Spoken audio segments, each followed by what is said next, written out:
Mbak Mas namanya siapa? Oh iya, Assalamualaikum warahmatullahi wabarakatuh. Selamat sore Mbak Nikmatul yang telah datang ke rumah saya ya. Perkenalkan dulu, nama saya Wanti. Ini yang ada di sebelah saya ya Mbak Nikmatul, namanya Pak Sudiran. Ini suami saya.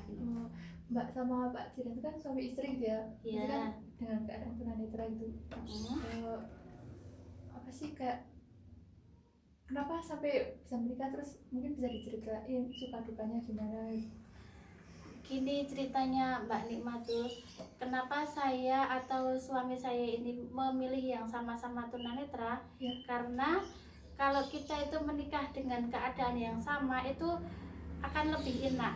Jadi dalam istilahnya berbicara, dalam istilahnya apa, kesana kemari itu apa lebih enjoy gitu loh. Karena yang kita lihat kalau yang sepasang, yang suami atau yang istrinya itu orang normal atau awas, itu kan mesti kebanyakan itu sering berselisih pendapat gitu loh. Tapi kalau kita kan untuk misalnya ada perselisihan pendapat kan kita gampang mencake gitu loh Mas, tetap tetap menyikapi itu enak gitu loh Mbak Atul.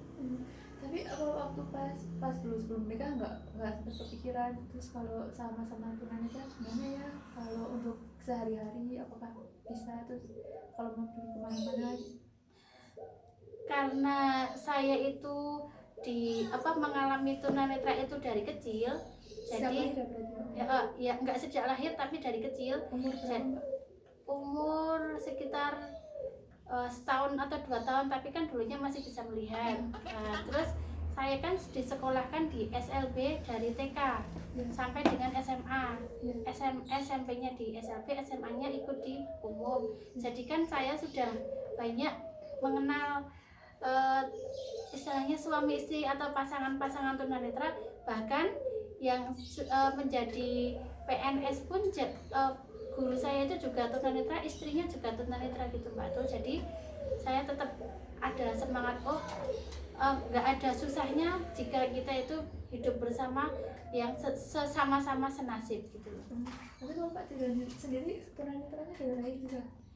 Kalau Pak Jiran enggak. Jadi Pak Jiran itu dulunya melihat, terus sejak umur 19 tahun dia mengalami sakit gangguan pada mata gitu. Berarti udah gede gitu ya Mas? Iya, iya, udah dari kayak enggak dari kecil kayak Mbak Wanti? Iya, enggak Mbak.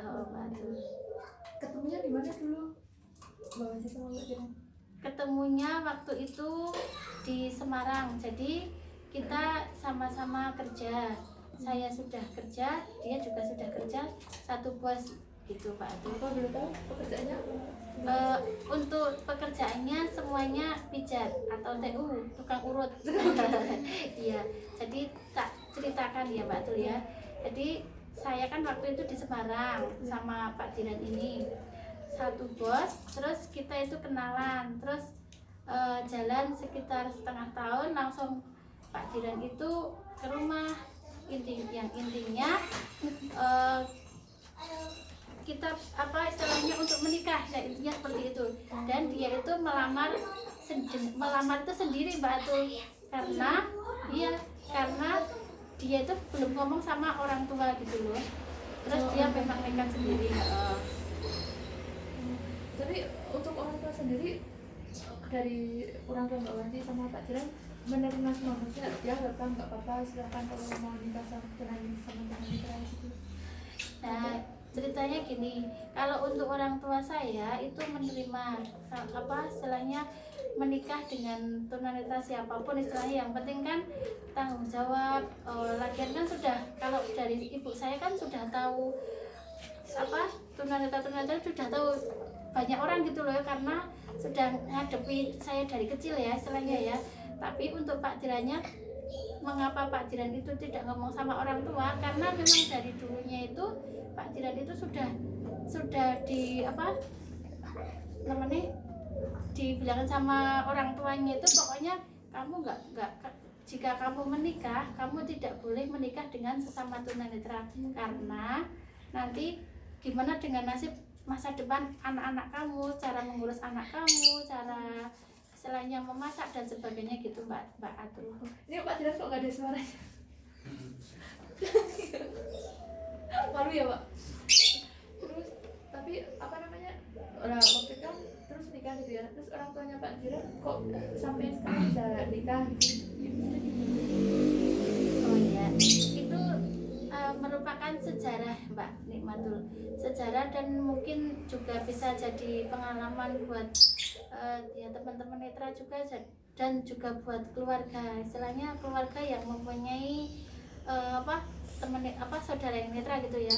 Jadi karena Pak Diran itu tidak disetujui, prosesnya itu dia mengurus sendiri dari melamar sampai dengan mengurus surat-surat. Dan yang lebih uniknya lagi, dia itu waktu mau pernikahan itu dia datang sendiri Mbak Atul Ke rumahnya Mbak Wanti. iya di saat saya resepsi Ya. itu dia malah tidak didampingi dengan siapapun. Dan yang lebih menjadikan sejarah itu pakai jaket, pakai selendang jepit, itu beneran Mbak Atul, karena dia itu memang dari rumah itu niatnya itu untuk menikah gitu. Tapi Pak Diran sendiri kan mana? Untuk Pak Diran sendiri dari Magelang, Kalau Mbak Wanti asli aku dari Paraan aja. asli Temanggung gitu ya? Iya, asli Temanggung. Dan terus kalau untuk sekarang orang tua sama dari Pak Diran sendiri Jadi semenjak saya, istilahnya kami menikah, kan memang benar-benar orang tua itu tidak menyetujui. Bahkan sampai saya ke rumah Pak Diran pun, sehabis menikah kan saya ke rumah Pak Diran Mbak Atul. Saya tinggal di sana itu mungkin sekitar 1 minggu ya Mas ya, sekitar 1 minggu. Itu saya di sana sama sekali nggak ada yang istilahnya menyapa dalam setiap hari, itu nggak ada Mbak Atul. Iya, tapi karena saya berprinsip saya di sini ikut suami, dan suami juga istilahnya sudah sama-sama ngerespon gitu loh, jadi saya tetap nggak apa-apa. Terus akhirnya saya kan kerja sama-sama kerja di merantau lah. Terus akhirnya punya anak cewek. Nah, setelah punya anak umur 6 bulan itu anak tak bawa ke Magelang. Terus istilahnya bapaknya itu bilang, ini Pak, anaknya sudah segini besarnya. Terus mereka itu nangis karena bapak sama keluarga itu bisa nangis karena memang dari dulunya itu memang benar-benar nggak setuju.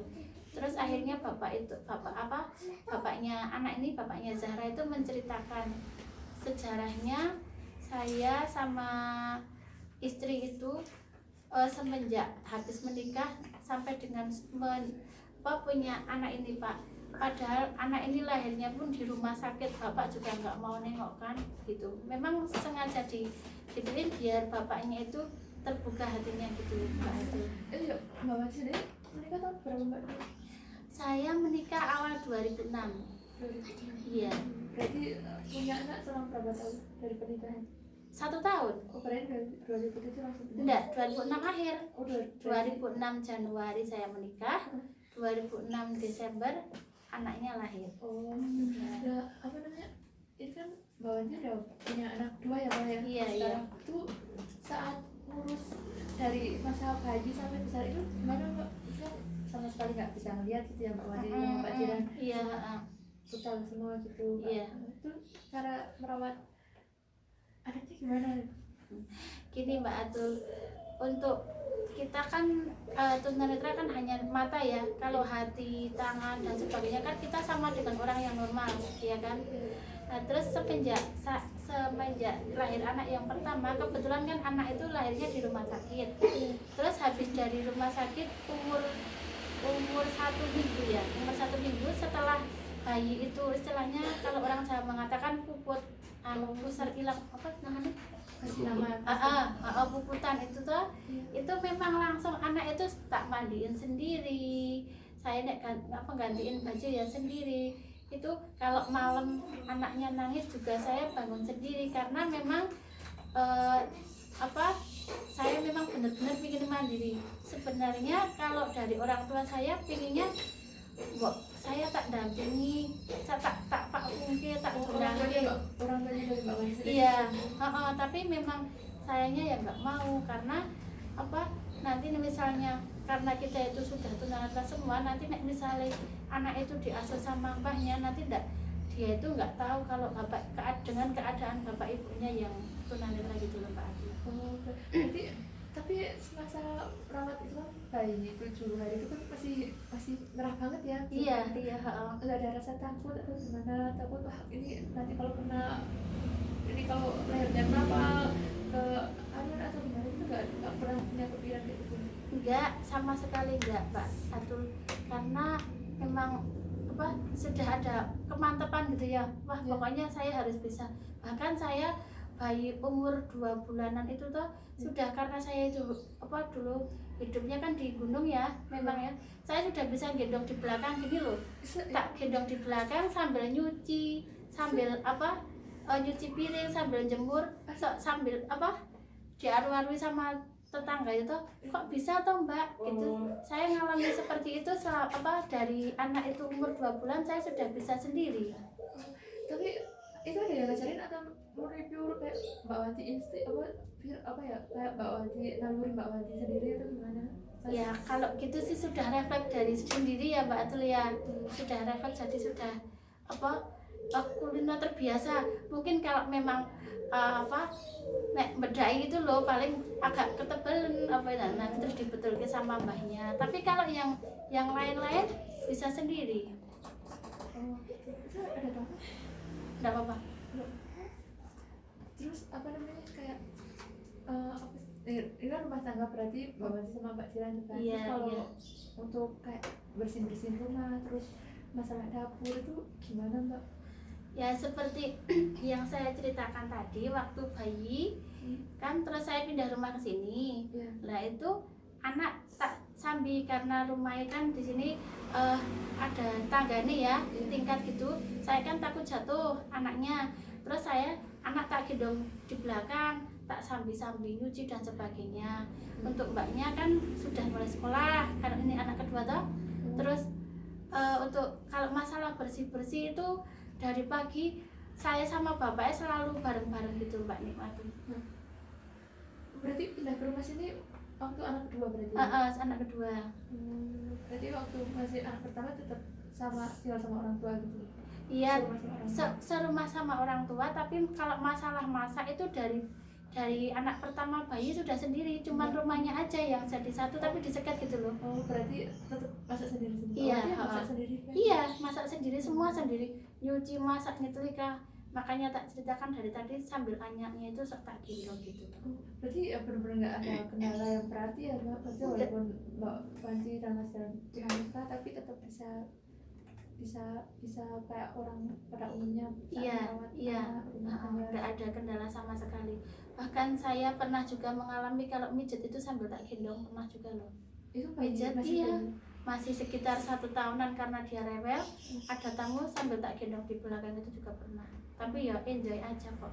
Iya. Jadi apa sih itu kan tadi Mbak Wanti nyeritain tentang kayak gimana caranya Mbak Wanti sama Pak Jiran bertahan gitu ya dalam perjuangannya itu. Tapi ada nggak sih yang kayak benar-benar di titik paling ngedown susah buat kita, ada nggak sih?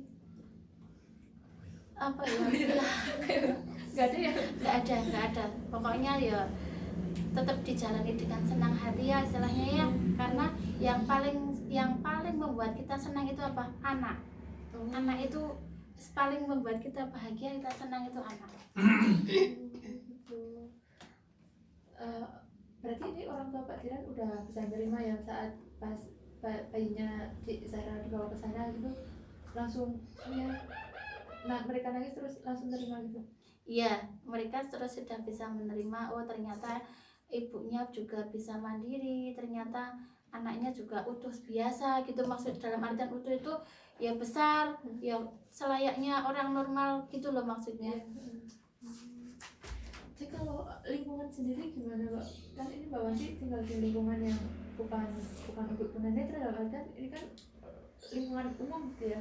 Iya. Jadi mereka melihat Mbak Wanti sekeluarga itu gimana?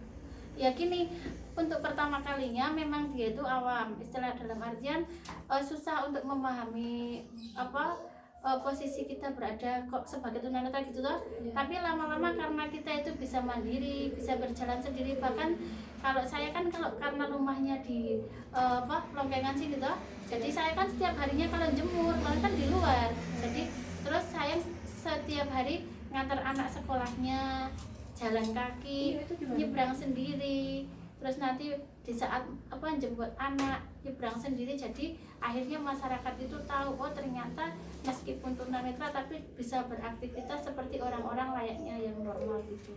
Berarti Mbak Wati dulu waktu mas zaman kecilnya si anak itu ngantar sekolah itu bisa nggak? Iya, setiap hari itu ngantar sekolah, kalau jam 7 itu ngantar sekolah, nanti tak tinggal pulang, nanti kalau waktunya jemput ya tak jemput gitu Mbak Atu. Nggak pernah kesasar itu? Alhamdulillah nggak pernah Nggak kesasar. Harusnya itu kan truk yang nabrak kita, tapi kita yang nabrak truk. Keren ya, luar biasa, lu hebat banget. Truk aja sampai ditabrak. Iya, sampai pernah itu kacamata bapak itu kena spion sampai kontal itu pernah itu patah. Spionnya apa kacamatanya? Kacamatanya. Oh, kira spionnya yang patah. Truknya itu truk berhenti kok ditabrak yo. Tapi nggak apa-apa. Tapi kita kalau nabrak atau kejeblok kita malah ketawa loh Mbak Atu. Itu nggak Kayak sedih lucu. gitu? Iya kayak lucu. Wah kok nabrak yo. Apa kita itu nggak lihat yo gitu malah bilangnya. Tapi kalau pas jalan berdua gitu ada nggak sih kayak ketakutan ini nyampe nggak ya kalau mau pergi ke mana-mana gitu kan? Pak Jiran sama Mbak Wati sendiri sama-sama nggak ngelihat ya gitu kan? Itu gimana? Enggak ya, Nek. Ya. Masalah khawatir enggak sih, Enggak. tapi kan mungkin ya kadang-kadang apa ya tetap mantap tapi kalau bablasan itu biasa kan. Oh, gitu.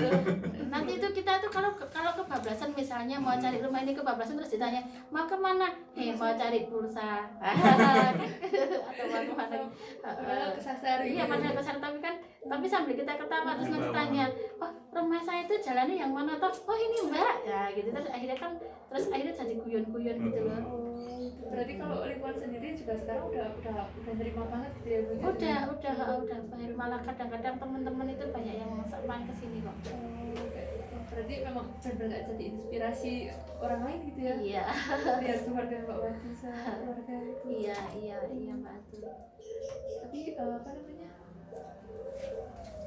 Jadi selama ini juga kayak ya biasa aja, nggak pernah sampai yang apa namanya kayak punya ketakutan sendiri gitu enggak? Enggak. Misalnya saya juga jalan sendiri juga biasa aja. Misalnya bapak sendiri, misalnya salah satunya lagi pergi misalnya toh, terus mengurus anak kedua ya. Nah, terus waktu mengurus anak-anak juga biasa aja. Tapi pernah nggak sih kayak ada orang yang iseng gitu waktu di jalan atau di rumah gitu? Pernah. Tapi kan kita tahu. Nah gini, waktu di rumah misalnya aku pas masak dia tuh ngeliatin terus, tapi kan aku tahu Mbak kalau di depannya itu ada siapa, kerasa nanti kok kayaknya ada yang ngeliatin. Nah saya memang sengaja, aku kan lagi goreng telur waktu itu, sholat itu tak gini-gini tak obah-obah gitu lah, ternyata ngenangi orangnya itu. Itu pernah, karena mereka memang iseng gitu. Karena penasaran apa iseng? Iya, karena penasaran. Terus saya bilang, kalau memang penasaran ditanya aja gitu toh. Terus akhirnya dia terus bertanya gitu. Tapi kalau yang kayak itu kan maksudnya ya hal wajar gitu ya, nggak merugikan gitu. Iya. Tapi pernah nggak sih terus orang iseng sampai merugikan sekeluarga gitu? Oh enggak ada. Itu cuma kali itu doang. Ya karena dia itu karena penasarannya itu tuh. Tapi karena mungkin malu atau takut salah kalau mau tanya gitu. Nah, Iya. Jadi kalau kayak apa sih ada nggak sih pesan buat teman-teman yang mungkin sekarang kayak masih ya buat teman-teman disabilitas ataupun yang enggak gitu, kalau mau berumah tangga kadang-kadang ada nih kayak ya takut gimana gitu kan, itu mungkin bisa dikasih pesan-pesan gimana Pak buat jangan gitu buat teman-teman. Ya gini, bagi teman-teman yang istilahnya sama-sama disabilitas ya, istilahnya khususnya yang disabilitas netra, apabila ingin istilahnya berumah tangga atau menikah, nggak usah takut, karena memang kita itu selalu positif aja gitu loh, maksudnya kita itu tetap percaya saja pada Allah Optimis dan ya. optimis, kita itu tetap bisa gitu loh, istilahnya nggak ada gangguan-gangguan bagi kita kok, istilahnya jika kita itu bisa menjalani lah ya istilahnya tuh, pokoknya kita tetap harus optimis aja. Karena memang banyak yang saya alami. Saya itu waktu dulu anaknya masih kecil-kecil, jadi bercerita lagi ya Mbak Nikmatul ya. Waktu anaknya saya itu masih kecil-kecil, kebetulan itu anakku yang nomor 2 itu kan masuk rumah sakit. Nah terus anak yang pertama sing Zahra itu waktu itu masih kelas 1 SD, itu dia itu tak gandeng untuk mendaftar ke itu pendaftaran sambil menunggu. Jadi saya itu hanya berempat, saya sama bapaknya sama anak-anak itu. Waktu itu yang di Zara kan berapa tahun? Waktu itu umur 7 tahun. Itu udah bisa gitu? Iya, sudah bisa, dia sudah bisa menulis, sudah bisa mendaftar, sudah bisa nyari ruangan-ruangan. Nah, setelah semalam karena dia itu kecapean, terus malah dia itu ikut masuk juga. Iya, jadi anak 2 itu kan di rumah sakit semua. Karena mbahnya itu jauh, mbahnya kan nunggunya siang. Nah itu terus akhirnya anak yang satu tak tungguin saya, yang satu tak tungguin bapaknya. Terus habis itu kan mbahnya kesini, terus nyusul ke rumah sakit lah, akhirnya yang satu itu ditungguin mbahnya, yang satu ditungguin bapaknya. Terus untuk bagian saya itu bagian yang wirawiri ke kamar satu, jangan yang kamar satunya lagi, tapi saya bisa Mbak Atul. Bahkan saya keluar dari rumah sakit ke Temang karena anak 2 ya, jadi kita kan harus ngurus BPJS dan sebagainya. Saya itu sampai ngurus ke Temanggung pun saya sendiri loh, dari keluar dari rumah sakit, dari Bangsal sampai ke luar rumah sakit, sampai nyegat angkut, sampai mau tanya orang, Pak, Ibu mau minta tolong gandeng sampai luar. Pak, oke ada mlebu dhewe angel kok, gak ada yang metu. Saya pernah digituin sama orang, tapi ya nggak apa-apa, saya tetap bisa gitu. Akhirnya saya juga bisa. Ada nggak sih ya orang yang ngeremehin suami istri sejenis gimana gitu? Ada nggak sih Mbak? Ya kalau itu tetap ada ya. Sampai sekarang? Ya kalau sekarang ini kadang gini, kadang tamu yang karena dia belum memahami karakternya gitu ya, tamu untuk pijat ini loh. Tapi kalau setelah kita pancing, jadi kita itu harus pintar-pintar mancing tamu yang datang itu, terus ada yang ngobrol, akhirnya kan dia kan terus tahu, oh ternyata karakternya seperti ini, jadi dia baik gitu. Nah awal-awalnya kebanyakan sok meremehkan ya Mas ya. Kayak enggak mana mungkin bisa gitu, remehin gitu ya. Lihat sendiri kan tuh jangan percaya tuh. Ya, apalagi kok sampai punya anak 2 gitu, gimana waktu itu? Iya, saya juga pernah itu waktu lahiran si Zahra itu tuh di rumah sakit itu saya diomelin sama orang yang nggak kenal, karena dia tuh meremehkan ya kamu itu tunanetra kok mau punya anak kok lebih dari 1, nanti ngerepotin orang lain gitu. Oh dia tuh muni-muni waktu itu. Terus tak bilangnya sama dokternya aja, kamu itu harus operasi steril sekarang gitu toh. Terus bapak ini duduk sini Bu, Bapaknya ya bapak Zahra ya, duduk sini Bu. Pak Jiran itu, iya kenapa Bu, nyuwun sewu ya, Ibu itu nggak usah ngurusin saya, saya mau punya anak 10, mau punya anak 15, saya itu makan nggak minta ke kamu kok gitu. Diberaniin gitu. Iya, terus dia kan langsung malah jadi nangis akhirnya. Berarti niatnya mau kayak gemes sendiri kok, apa itu netra punya anak gitu, malah Iya. Ya nggak terima ya, soalnya juga kita ngerasanya kayak sama aja. Iya, kebetulan kan di rumah sakit waktu itu ya, dan pertama kalinya rumah sakit RSK Parang itu yang lahiran itu saya si tunanetra. Jadi alhamdulillah juga dulu itu mau bayar itu nggak boleh. Karena terus jadi ya rezekinya anak-anak toh istilahnya, dia juga buat istilahnya motivasi, oh ternyata tunanetra pun bisa seperti ini. Dan terus ditanya kegiatannya apa, sehari-harinya apa, terus nanti yang ngurus gimana, terus saya jelaskan semuanya tuh waktu itu. Keren ya. Ya pokoknya jangan takutlah bagi semua disabilitas yang sekarang belum istilahnya belum berumah tangga, jangan takut untuk menghadapi semua istilahnya masalah ataupun nanti dalam berumah tangga itu meskipun sama-sama disabilitas, istilahnya kalau ada ejekan atau iseng-iseng atau apa dari orang-orang yang normal itu Ya kita itu wajar lah. wajar. Tapi Lagian memang harus ada gitu ya. dan kita pun jangan takut, jangan emosi gitu loh. Santai. Keren. Ada yang mungkin bisa disampaikan lagi buat pesan-pesan teman-teman gitu? Ya untuk sementara ini karena tadi sudah dipaparkan dari depan ya.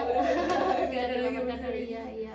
Pokoknya tetap semangat aja lah pokoknya buat teman-teman disabilitas yang mau menjalani rumah tangga atau yang belum, ya segera aja. Pokoknya jangan takut gitu aja toh. Oh ya, gitu. Makasih Mbak Mati sama Pak Tiran untuk waktunya sedikit repotin. Oh, Tanya tidak macam-macam. apa-apa, tidak apa-apa Mbak Nikmatul ya. Makasih ya Pak Tiran. Iya, sama-sama Mbak Nikmatul. Selamat sore ya.